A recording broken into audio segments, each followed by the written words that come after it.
Welcome to the If You Could See Me podcast. I'm your host, Erin Mahone. I'm an author, storyteller, facilitator, and mental health professional. I believe that mental health is health, and it goes so far beyond conversations about illness, medications, and treatment. When I set out to create this thing, I had no idea what I was doing. Just that I wanted to share my story, and I hoped I wasn't alone. I've discovered that so many people need to find solidarity. They need to know they aren't alone. Well, I'm here to tell you, you are not alone. Enjoy the show. Hello, friends and family, and welcome to another episode of the If You Could See Me podcast. I am your host, Erin Mahone. And I am so excited and anxious to get into this conversation with my guest today. Rabbi Moskowitz is an accomplished and highly educated rabbi and Jewish scholar. He has worked and studied for many years in the ultra-orthodox world and now is a leading voice on the intersection of trans issues and Jewish thought. Rabbi Mike Moskowitz, welcome to the show. Thank you so much for having me. Thank you for being here. So full disclosure, we've known each other a really long time. I didn't just find you on the internet, but you and my brother are really good friends, and I think you're amazing, and the work you do is truly incredible. That's very kind. Yes, your brother and I go back to high school, and he's one of my favorite human beings. He's one of my favorite human beings, too. I'm so glad we share that in common. So I want to start by referencing a little bit more of the bio that you have on your website, because I absolutely love it. It says, Rabbi Moskowitz was assigned as secular, identified as ultra-orthodox for 20 years, and now embraces a religiously non-conforming identity. So before we get into your work as an advocate for trans issues, I want to talk about your transition from secular to ultra-orthodox to now this, religiously non-conforming identity that you talk about. When did you feel like something was missing in your life or something needed to be different as a young person? It's such a great question. I probably always felt that the world needed a better framing to hold the pain and suffering. Try to make sense of it. Nobody lives forever. Everybody experiences pain and loss and disappointment. And as beautiful as this world is, and it contains so much pleasure, it was hard as a kid to grapple with, is it really worth it? I think I always was searching for better frame. And I think when I was probably around 16, I really tried to explore it theologically. This world is so broken, and there's so many people who are exploited and oppressed and really dehumanized. So is this okay with God? If it's not okay with God, why does God somehow allow this to happen? Is there anything that we can do about it? What is that relationship in terms of the partnership between us and God? Is God as a passive God or proactive God? And really, I think for me, the feelings that I had to try to explore and experiment and I guess answer a calling at 17 to become more observant within Judaism, seeing kind of the darkness as an invitation to banish it with light, to really partner with God, to do our part to fix this broken world, were very similar to the sensations I felt 20 years later at 37, trying to think about whether or not I was willing to sacrifice again, extending that curiosity to explore the divine will in kind of allying up more and publicly to try to figure out what's the divine will and trying to fix this part of the world and society that's so broken.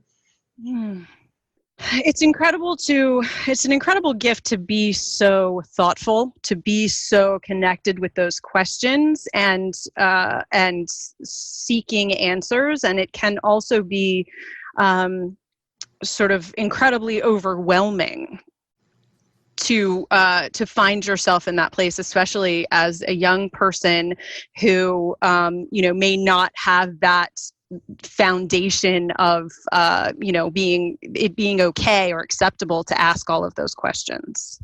Yeah, it became easier, I think, as I got older and my faith and my relationship with God strengthened, to feel more empowered and to feel like faith was a call to action.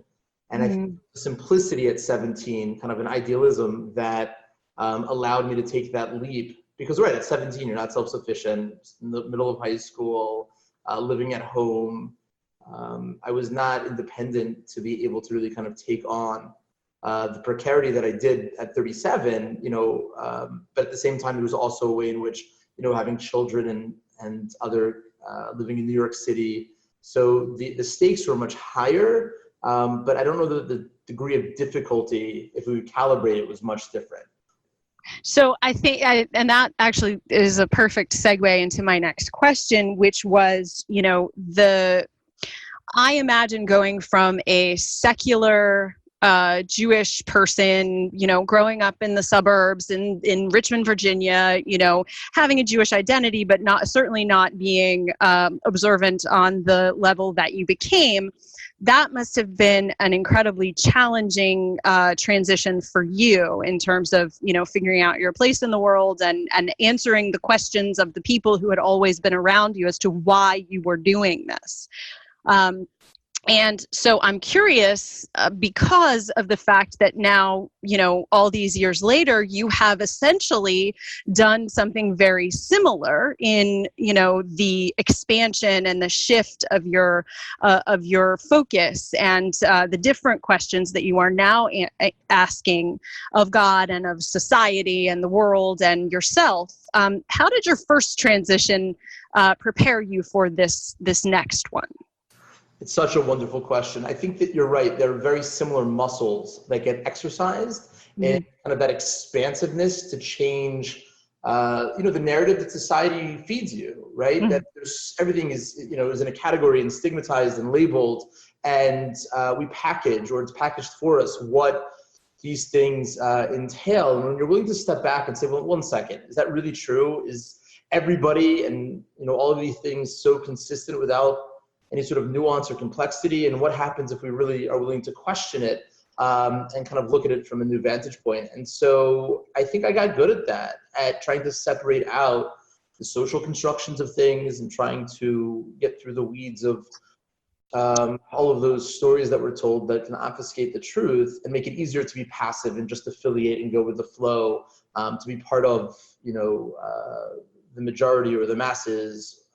And so being able to be discerning and to develop the ability to be really exacting in trying to carve out and explore and uncover those contours of the truth in whichever way have become really useful. And the work that I do now in both very progressive spaces of pushing for equality, both within gender and race and society and all those spaces, and recognize that within the trans experience, there need to be ways in which men and women are different, or else there's no space to transition. But at the same time, there are differentials which are really bad for society and not true in an objective or absolute way. So what part of gender is essential? What part of gender is, social construction? Where is it good for the universe? Where is it bad? These are an ongoing kind of set of explorations that are really tricky and nuanced.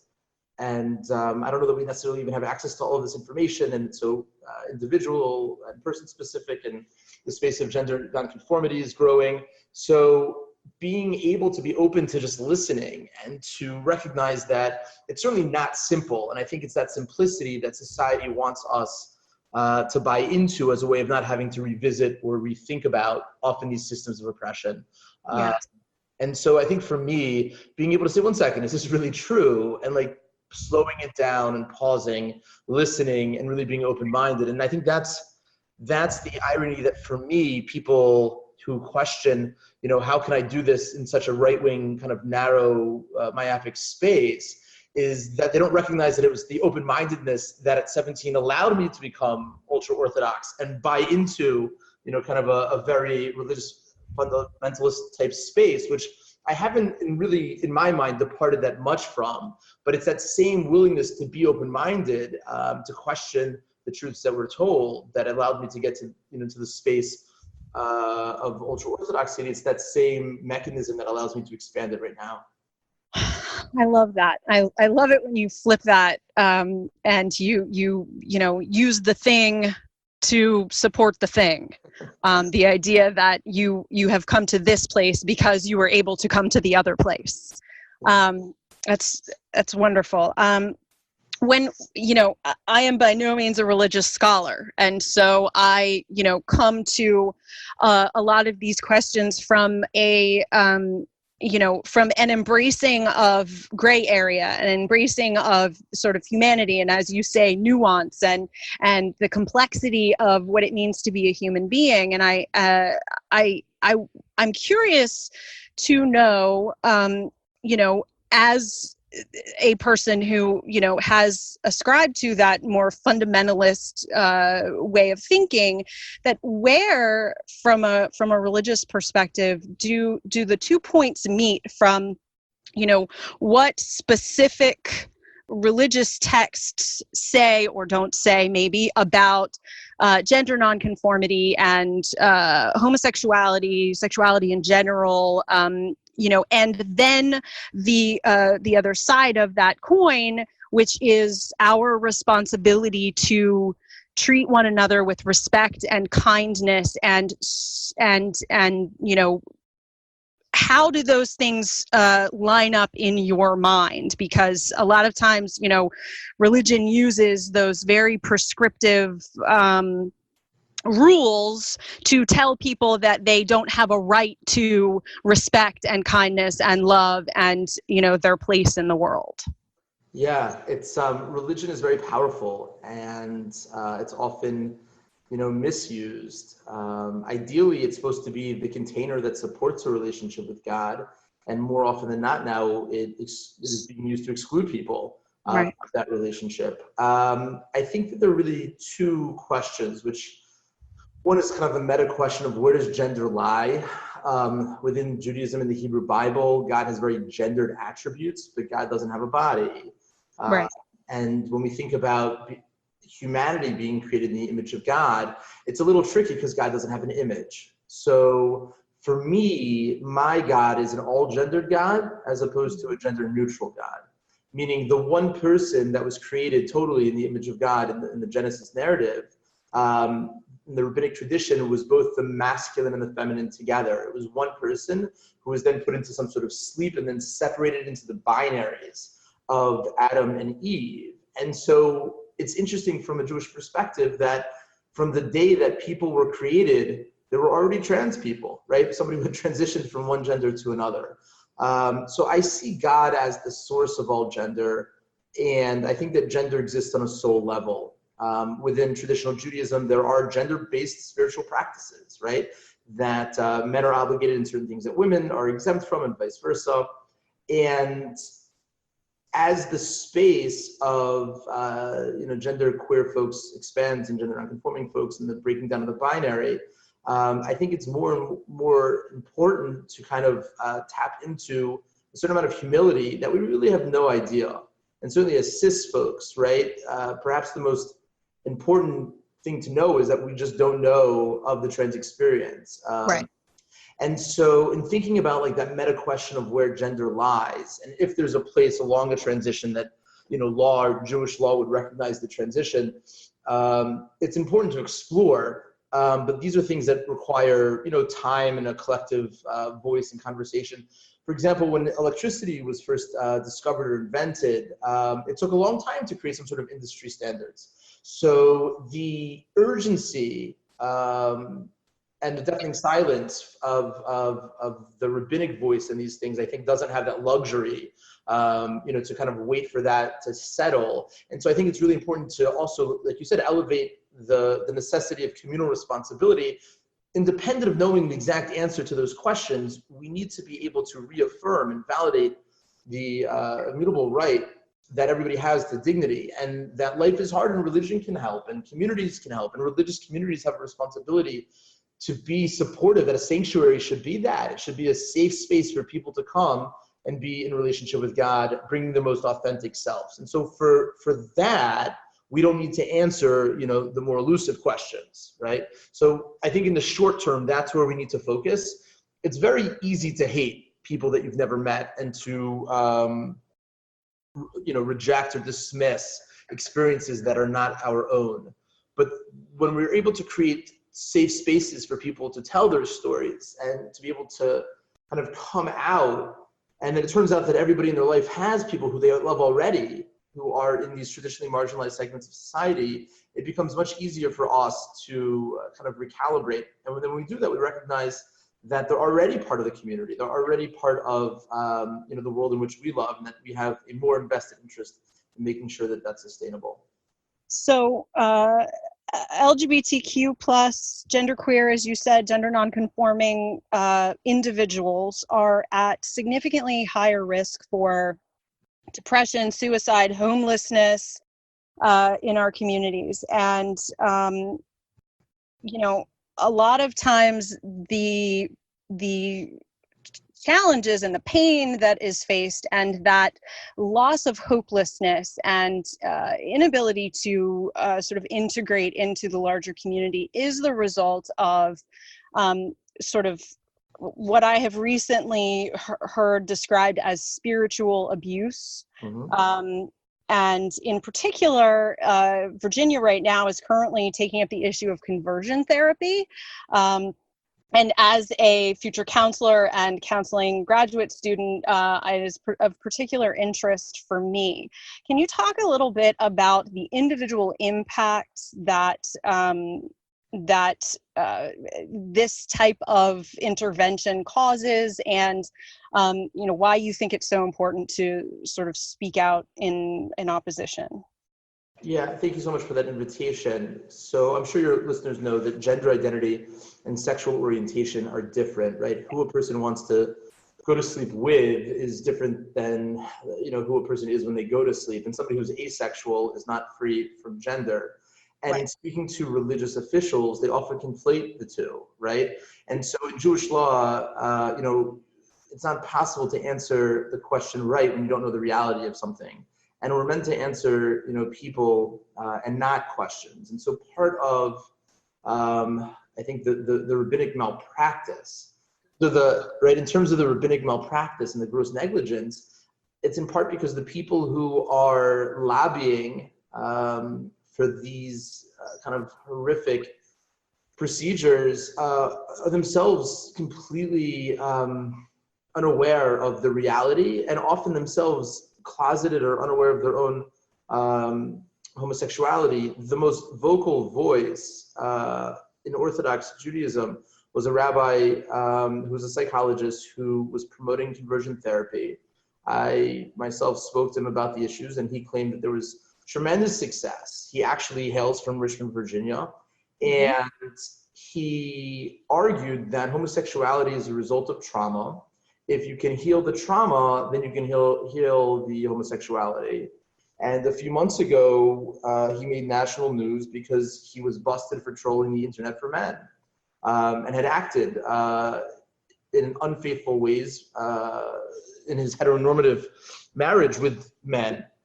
And so when you have people who are, promoting this, who themselves are trying to deny their own homosexual identity, it's vertically integrated for destruction, and it's based on lies.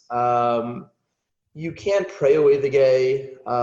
You can't change one's identity in this way. It's kind of a core, essential aspect. God does not make mistakes. God doesn't put extra people in this world. Regardless of a person's sexual orientation, we're all responsible for what we do with it. And within different faith communities, people answer that question differently. But there's no utility in trying to deny who one is. A person needs to find a healthy space to be able to hold that in one's relationship with God, and that means different things for different folks. So conversion therapy itself is, I think, invested in by the far right because it's theologically complicated for folks. If if sexual orientation is not a choice, then how could you be held responsible for it? So it must be that it is a choice. So then how is it that we can, help people make the right choice? But statistics and science do not at all support it. I live in New York City and it's been banned here. And in dealing with folks who come to my office every single day, who are in heteronormative relationships, and almost all of them have been unfaithful, they have all gone through conversion therapy. And sometimes it's single men who have said, listen, I did this thing, conversion therapy for 6 years, for 10 years. But it's itself, I'm now in therapy for the trauma of that therapy. So rabbis and religious officials have power. And there's a lot of faith that young people especially put into their faith leaders, and they trust them, they confide in them. But there's nothing in the world of reality and action that supports any sort of positive outcome from this. And so when you have segments of society who are constantly under attack from this administration, and in terms of the trans, the ban in the military, and in Massachusetts this year there was a bill on the state ballot that would legalize discrimination against trans folks in public places. There's job discrimination, there's wage discrimination, there's all of these things that make just living exponentially more difficult beyond the constant threat of violence. The average life expectancy in this country for a trans woman of color is 35 years old. Right. And so all of these things contribute, systemically to people not being able to not to be able to hold gainful employment, and not being able to necessarily be accepted by their families. When people, the further the insulation of the community, the harder it is to reacculturate in the secular world. So the good news is that the systems of deterrence in ultra-orthodox spaces, like getting married super young, not learning English or going to college, having babies in large numbers really early on, because so many people have left, there are communities of people that have left. And so there are support structures for people who come from those communities. But it's self-inflicted, because we could keep people in the communities if we could just recognize that there's a spectrum of lived life experiences, and either God can be the source of those orientations and those identities, and it can be holy and embraced and the community expanded, or we can choose to narrow the space that we're going to allow God to be in. And as a religious fundamentalist, again, I believe that God is everywhere all of the time, and so it's not ours to minimize. And so I think there is something deeply sacrilegious in artificially constraining the space and asking people to amputate who they are as a prerequisite for admittance into a relationship with God.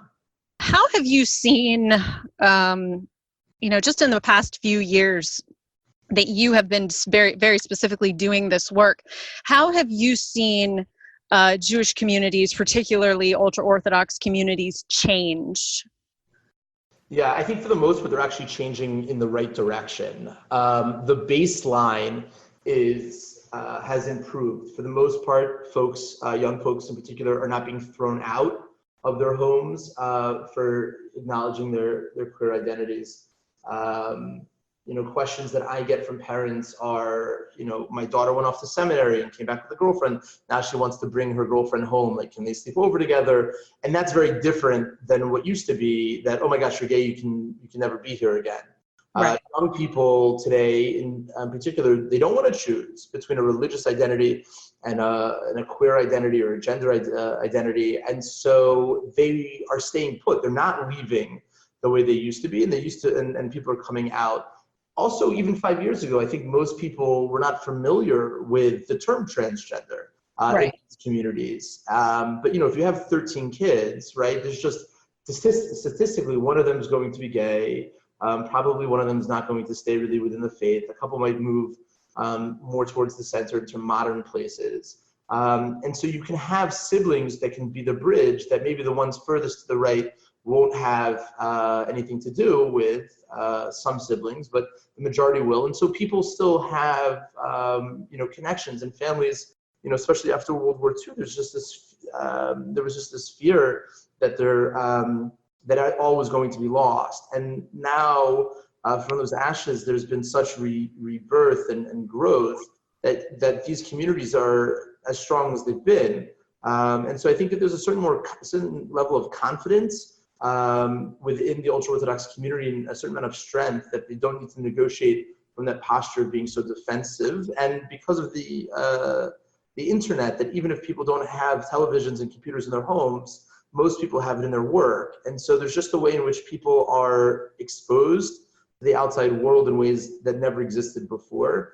And so it's become destigmatized. It's become further from the margins and much closer to the center. And the other thing is, if you think about, kind of the margins of the circle, so society, right, might be in the center, but the edges take up much more area than any other part of it. And so the sheer volume of people that have come out, in nearly every community, there's somebody that everybody knows who has transitions. Right. And in these communities, often, people know everybody from the time that they're born and for generations.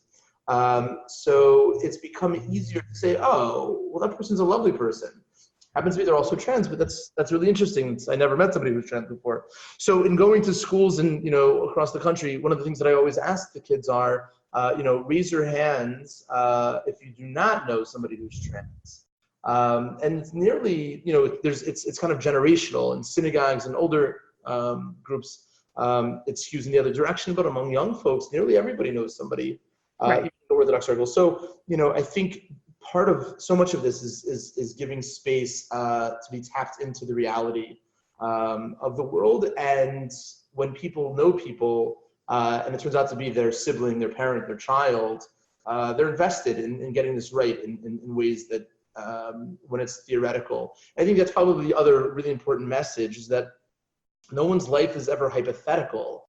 And so when rabbis talk about certain cases, it's always theoretical. If a person gets out of jail right before Yom Kippur and can only do this commandment or this one, what should they do, right? And it's a situation that never happens, but it forces kind of these lines within Jewish law. But these questions are not about Jewish law as much as they're about individuals. And so when we recognize somebody who we love is in pain and suffering, and more than that, if we love God and we want to have a relationship with God as a parent, then we need to be able to see the struggles of all of God's children as being related to our relationship with God. So I think that kind of seeing religion as a relationship has also become more acceptable. That sense of communal responsibility continues to extend. The political field is certainly very full right now, but what do you think that it says about our American culture broadly, that we have a, Pete Buttigieg on the campaign trail, who is both gay and a veteran and very accomplished, very educated, and also a religious person who speaks very openly about the fact that, being religious and being gay are not necessarily, mutually exclusive, that these two things can exist, and really kind of opening up these conversations more broadly. I think it's great. I mean, I'm really optimistic. Progress is rarely linear without, and in one direction. I think these things ebb and flow. 3 years ago, conversations, even within Jewish social justice organizations, a year ago, trans issues were not in the top 5. And because of the way in which this administration has, tried so hard to erase the trans experience, it's now been elevated. And I think there is massive support. Recent studies about Mayor Pete feel people support him, like in large numbers in terms of his sexual orientation, but also at the same time hold reservation that maybe the country isn't worried. So the numbers almost invert themselves when the people are asked about themselves, like, do you, is this an issue for you? It's not an issue for me, but I think it might be an issue for the world or, for the country. So I think that there's a lot of work to be done, but again, like it speaks to, marriage equality is really relatively recent, right, in the scheme of things. Yeah. But as you know, like female reproductive rights are also being challenged. And so I think we can never be complacent. We need to recognize that we've made tremendous strides, but that we can't let up the effort and the advocacy. So I think, especially among young folks, the language around all of this also continues to change. It's not uncommon, in my circles that everybody, puts their pronouns at the bottom of an email. It's just part of the signature. And in some places that's still, nobody knows what you're talking about. So I think, the longer we're able to kind of hold space for people to be seen, I think it speaks to a trend within the reality. And I think that's why, because this is something that is rooted in what's actually happening, we can deny reality or we can embrace it. And so I think here change is on the side of truth, which is on the side of, the reality of trans folks being here. So I'm optimistic, and there's, still a fight to be had. What do you say to a parent that is sitting across from you who is really struggling with their child's journey? Sure. So the first question I normally ask them is, is your child still observant? Mm-hmm. And so this happened this morning. A mother said, yeah, my daughter is still observant. And so I said, okay, so you have a choice, right? You can either have a daughter who's a lesbian who's observant, or you can have a daughter who's a lesbian and not observant, right? But between a religious identity and a sexual orientation, one of those is the choice. And if you force people to choose, right, then people will say, fine, then there's no space for me to be who I am, as a lesbian. So the first is, I think, just to recognize that being heterosexual is not a choice. Being homosexual is not a choice. And so, also thinking long term, are you willing to just, really cut your child off from this? What happens if your child, says, listen, it's not about you. My relationship, my identity as being, a Jew, as being an observant Jew is just as essential to me, and I'm not willing to give that up. So you don't have to have anything to do with me, but then that means you're not going to have anything to do with, my children perhaps, or grandchildren, a spouse. And so trying to frame it for the parents, like what's achieved, right? You're going to make some sort of protest that you think that this is not what they should be doing. Okay, so you can protest and say, listen, I don't believe in this. I think you're wrong. You could also say, I love you. Nothing's going to be gained by us not being in contact. And so I think people get a little bit anxious that they're compromising their own belief system. But as you pointed out early on, even for people who are conflicted, right? There are other parts of our belief system that speak to, being kind and inviting, compassionate, forgiving, and all of those things. So I try to tell parents to think long term. Emotions are almost always total, and in that immediate space of shock, part of it is also letting them know that they didn't do anything wrong. A father a couple of weeks ago asked me, Rabbi, what did I do wrong that God is punishing me with having a queer child? So part of it is saying, you can see it that way, or alternatively, you can see it, what did you do to merit having a child, right? That's so holy, that has, this opportunity to make a contribution in this way. And do you want to be part of, kind of advancing the cause of radical inclusivity, to make space for people to be in relationship with God as who they are? So much of this, I think, is in the story that people are told. Historically, rabbis told, gay men to marry straight, and that this is just a test and you have to push through it, and that doesn't end well. And even if that made sense at a time because that was the best advice, perhaps in that culture, that society, it's impossible to defend that today. So, trying to just recognize the hypocrisy and the homophobia that exists within Orthodoxy, and trying to bring it back to the here and now. So, okay, so you have a gay child, so now what? So what does that mean for you, right? So trying to separate out the fact that they don't have to answer these theological questions of why would God make somebody like this, or right, which is not something that often can be processed in 45 minutes. But trying to say okay, now what? Do you want to have a life where your child's not involved in it, or do you want to create space, right, to hold the fact that we might disagree about certain issues, but be able to still be a family? So. More and more, I think we're being successful because invariably all of these parents have friends who have similar questions within their children, right? So within every community now, people come back for the holidays, and people come back with, partners of the same gender. And it's just, the more that happens, the easier it is for everybody else to do it.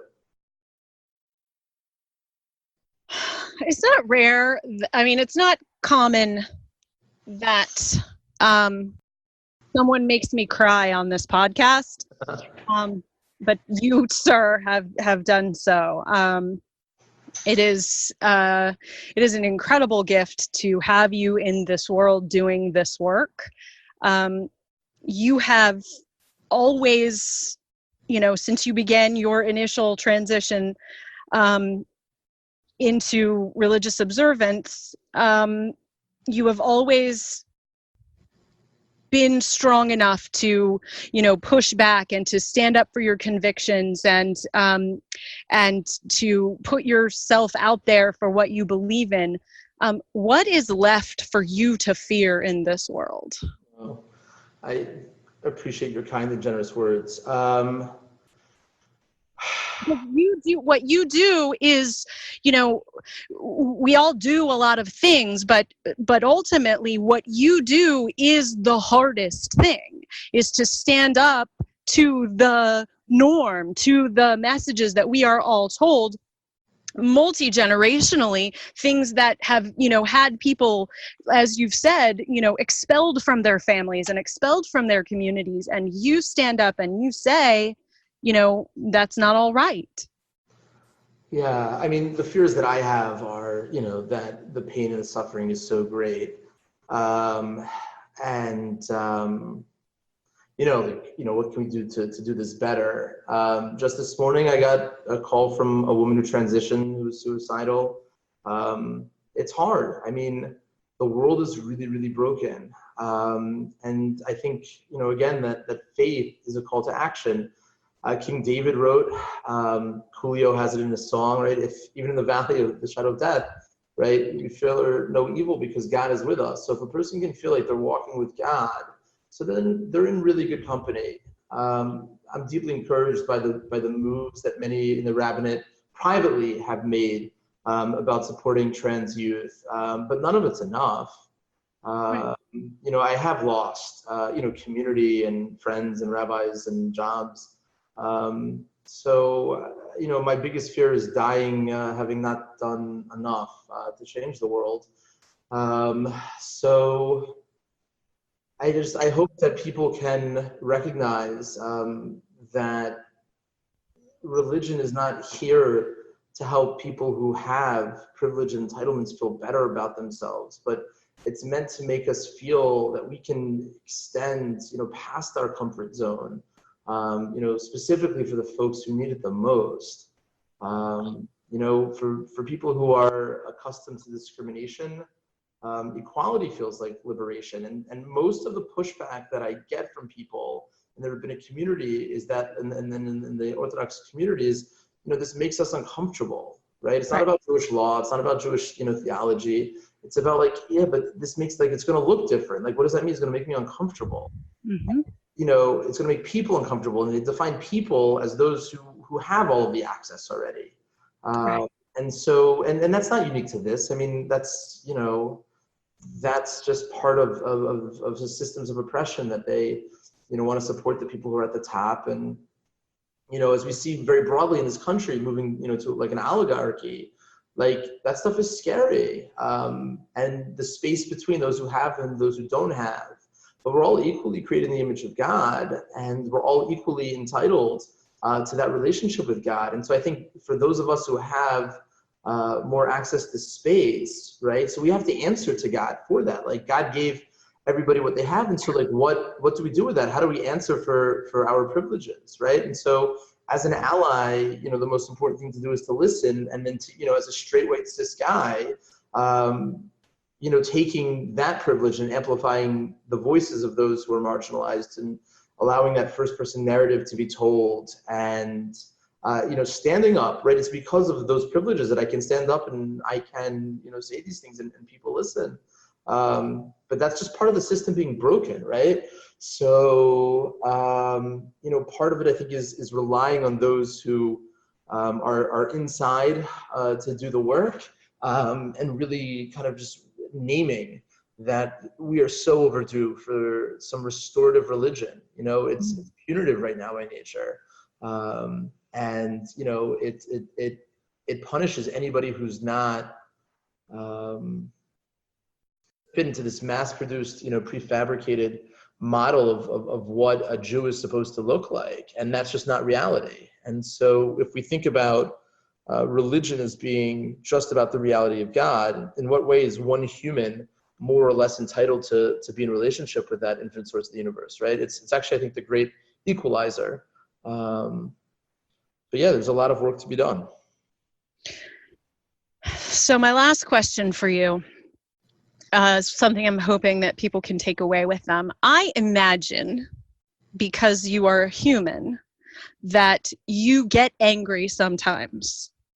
However, I have, followed you for years, and I have read your work, and I have also found myself in the comments sections of a lot of conversations online, whether it's on a, Facebook discussion or it's on a comment section in an article you've written, and people are mean to you.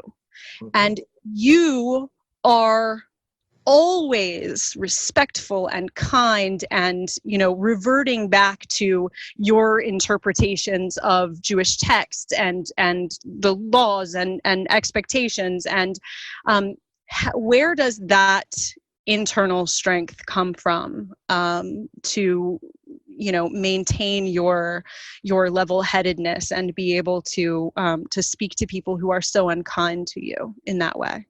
Thank you. It's not always easy. The alt-right has written a lot of articles about me, and there's some comfort in knowing that these magazines are on certain watch lists, right? Like if right. It also makes it a little bit more scary, right? Like, but I don't do this work because it's easy, but I do it from that place of responsibility. What I believe is my responsibility to God. And God's children, and therefore I think the way in which we do it also needs to be not about self. Like I'm hurt by these things. Like it hurts. It's not fun. Nobody likes being hated. I mean, I think healthy people don't like being hated. Right. And I get told horrific things. And I feel like being again a straight white cis guy, like that's part of what this means, is to stand on the front lines and absorb some of it, to make it easier, to model that we don't, to quote Michelle Obama, right, when they go low, we go high. I think that there's, that same source of doing the right thing comes from, like, it's not personal, it's not about me, right? But this is not what I ordered. This life was not what I chose, right? Like I set my life in a certain path. And it was simple. Life used to be very simple, and then life happens, and we can either be upset about it that we were dealt a different hand than what we expected, or we can say, okay, so this is the world I'm supposed to work in, and I've surrendered in some part that I've lived a very blessed life, and I'm at this position where at 17 nobody would have listened to me, and now turning 40, it's, I have some gray hairs in my beard, and so people listen more. And so I think part of it is also modeling, how we speak as an indicator that maybe we're, worth listening to, because there's no shortage of people who are, yelling at each other. But I think real change comes when we can have these deep dialogues. And so anyone who's willing, and it's happened a few times, I mean, people have written, really nasty things, and in emails even, and I've responded like, these issues are really complicated. If you think it would be helpful to talk about them, and then, in those conversations, making it personal. Like if you have a boy of trans experience, like he doesn't deserve a Jewish education, or you have, a girl who's transitioned, like we shouldn't allow her to be part of the community. Like I don't understand. Like if that was your sister, that was right, or if it's your sister who is now engaged to a gay man, would and you don't think your sister should know that he's not attracted to her, like. Is that like what you think God wants? So people, are angry because these things are changing. These conversations are very much having an impact. And so I'm so encouraged, by the work working that I feel like it's worth, sometimes taking a breath or a walk, or like, trying to figure out a place to become more resourced or more nourished, to be able to have more, in the reserves, to be able to kind of take on some of this, but it's not pleasant. This weekend I'm going to a friend from yeshiva, and the rabbi wanted to not allow me to come into the building. And he had to meet with other rabbis to, so this weekend I'm going to be going to the synagogue, but I'm not allowed to get any sort of honors.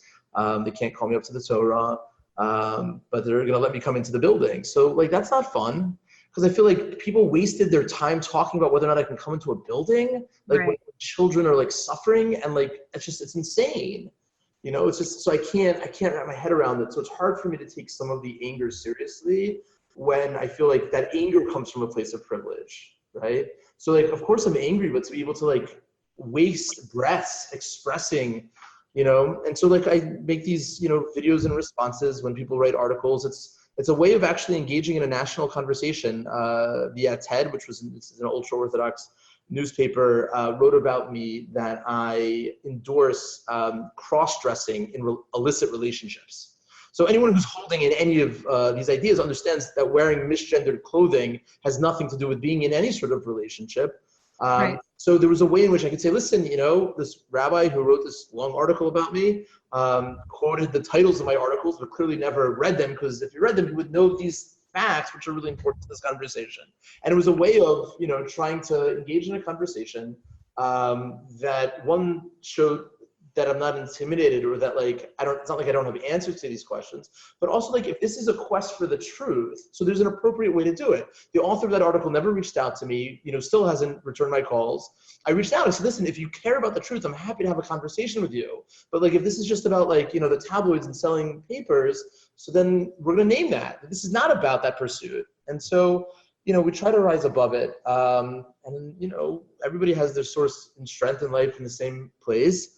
And I feel really supported by a lot of wonderful people. And I am also optimistic that this has an expiration date. I mean, I hope in my own lifetime and in the next few years that we don't need to have these conversations anymore, that like society has evolved and matured to a place where there are people of trans experience who are in every part of society and loved and appreciated for their contributions and are out in those ways. The struggle for equality is not new, but I think there are things which are micro and macro, and I think for all of